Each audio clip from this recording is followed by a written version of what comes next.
Salut à toi cher humain et bienvenue sur Gaming News Planet. Aujourd'hui 3 news.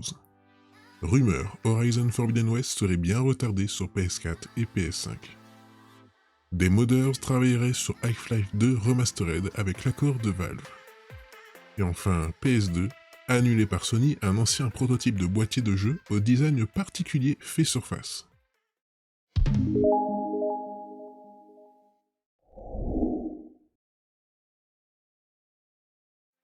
On se retrouve sur jeuxvideo.com.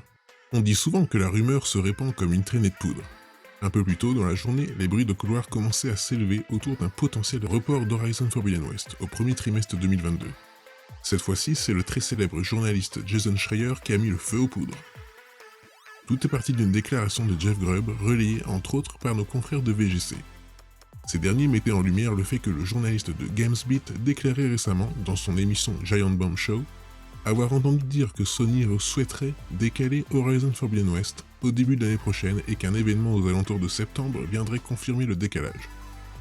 Je ne suis pas encore certain, je pense que c'est encore indécis, mais je pense qu'Horizon Forbidden West se dirige vers une sortie en 2022. Certes, la dernière rumeur en date de Jeff Grubb, qui concernait le remake de Dead Space, s'est avérée juste. Toutefois, la situation demandait de prendre d'énormes pincettes. Mais tout récemment, le témoignage de Jason Schreier est venu apporter plus de cachet aux propos du journaliste de GamesBeat.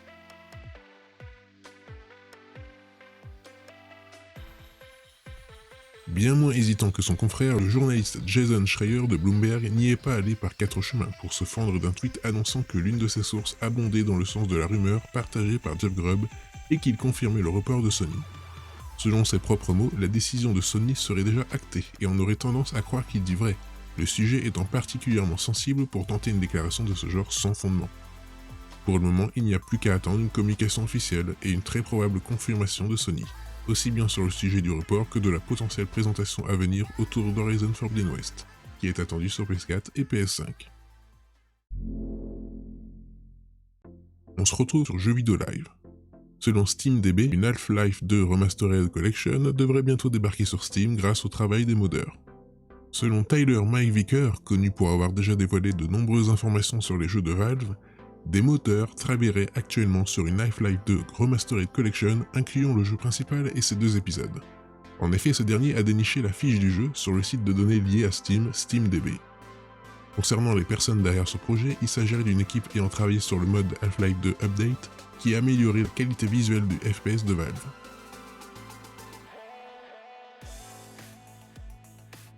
Je suis en capacité de confirmer la légitimité de ce projet, qui est développé par l'équipe derrière Half-Life 2 Update. Plus d'informations à venir. Cette collection devrait donc bientôt arriver sur Steam et complétera parfaitement la sortie l'année dernière du remake de Half-Life appelé Black Mesa. Et enfin, de nouveau sur jeuxvideo.com. Dans les années 90, Sony pulvérise la concurrence en dégainant sa PlayStation et des titres indémodables qui se logeaient dans un écran carré en plastique, accompagné d'un livret. Un design sommaire mais efficace que Sony a un temps voulu plus original avant le lancement de la PS2, sa deuxième console avant de se raviser. C'est une découverte cocasse que viennent de partager nos confrères de Kotaku. Avec la PlayStation 2, Sony a finalement délaissé les boîtiers carrés de sa grande sœur pour le design rectangulaire que l'on connaît tous. Mais l'histoire aurait pu être tout autre.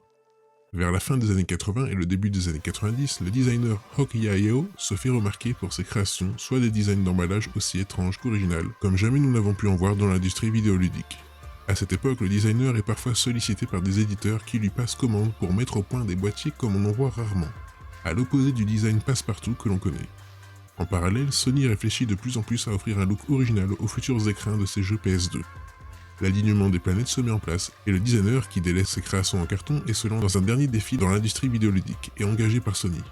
Ainsi, la société Nippon lui laisse sa chance pour concevoir les futures boîtes de jeux que vous pouvez retrouver ci-dessous.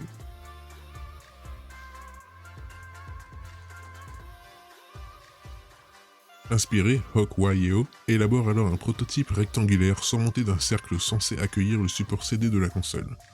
Sauf que Sony Japan met rapidement le holà sur le projet et se ravise pour jeter son dévolu sur un design bien plus standard. Le boîtier plastique banal des DVD qui est à la fois plus ergonomique en termes de rangement mais aussi plus facile à fabriquer. Et voilà, c'est la fin de cette vidéo, j'espère qu'elle vous aura plu. Si c'est le cas, n'oublie pas de mettre un like, de t'abonner, d'activer la petite cloche et de me suivre sur Twitter. Et moi je te dis à la prochaine, cher humain.